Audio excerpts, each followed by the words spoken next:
when it comes to self-awareness, what I've come to recognize is some people don't even know that they're having an emotion.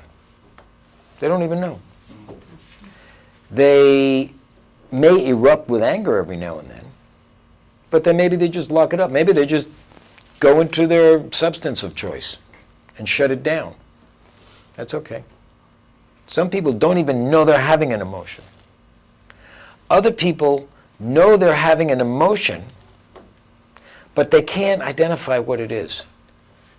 They know they're feeling something. They know there's something going on. They could say, I'm upset, or I'm agitated, or I don't feel good about that, or I feel a little off my game, or something. You know you're having an emotion, but they don't know what it is. Other people know what they're feeling, but they can't express it.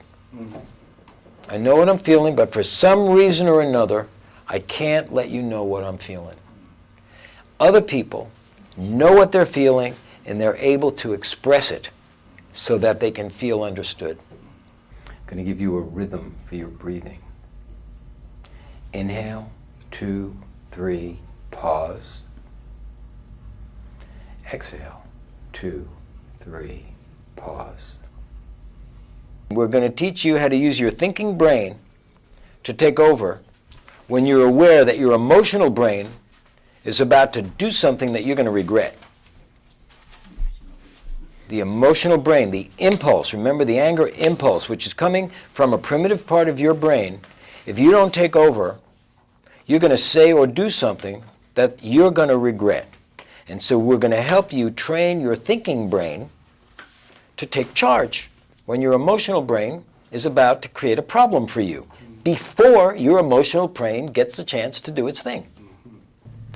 Anybody fortunate enough to have an anger incident? Oh man, yes. yes. I couldn't wait to tell you. I had like about 100 bags, really, of bottles stacked up, saying I'm gonna take them to the place and cash them in. And eventually, I had to get them out of there. So I called these people that usually they going through our trash cans getting bottles, got their number, and I actually called them Saturday to come pick up the bottles.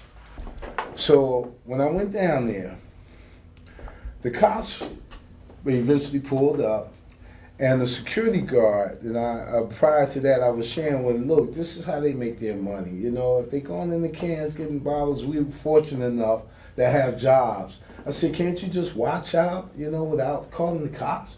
No, this is my job, so that was cool. I'm not upset about that. It was when the cops came. So I walked over there just to make sure she was telling the story right. So I walked over there, I said, officer. And the first thing he said to me was, shut up, I'm in control here. And man, I'm gonna tell y'all, look, I just did this because all the thoughts that was coming to cuss him out, to say this, it was coming through the fist. And I was standing there shaking at it. I said, ooh.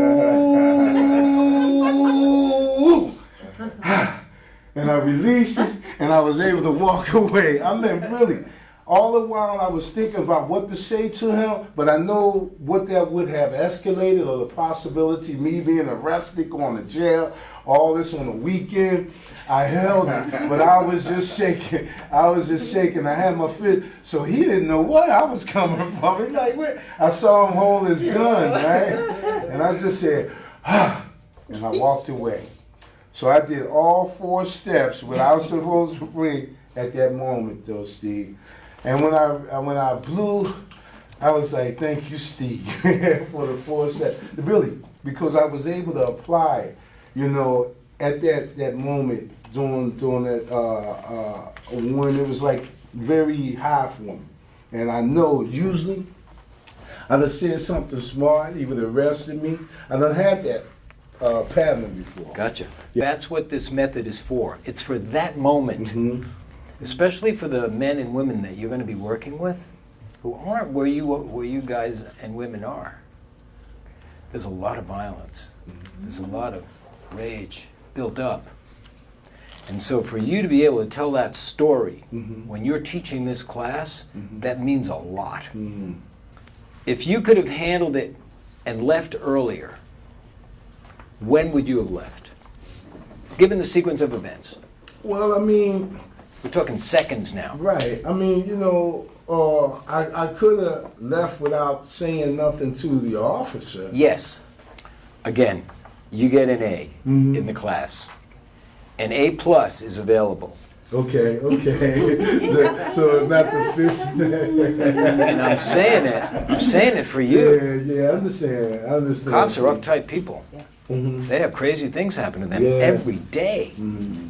And so by raising your fist, had he had a bad morning? Mm-hmm. Anyway, you get the picture. Yeah, I think for you, Uh-huh. had you caught it and know, because there's an impulse before your fist comes up. Mm-hmm. It's that quick. Okay. Had you caught it and recognized that's my anger response, you could have said, I'm going. Okay. And you would have avoided having to take the risk that he Mhm. wasn't having a bad day. Okay. So does that make sense? No, that makes sense. It makes sense. Yeah, and it's like catching Ernest's.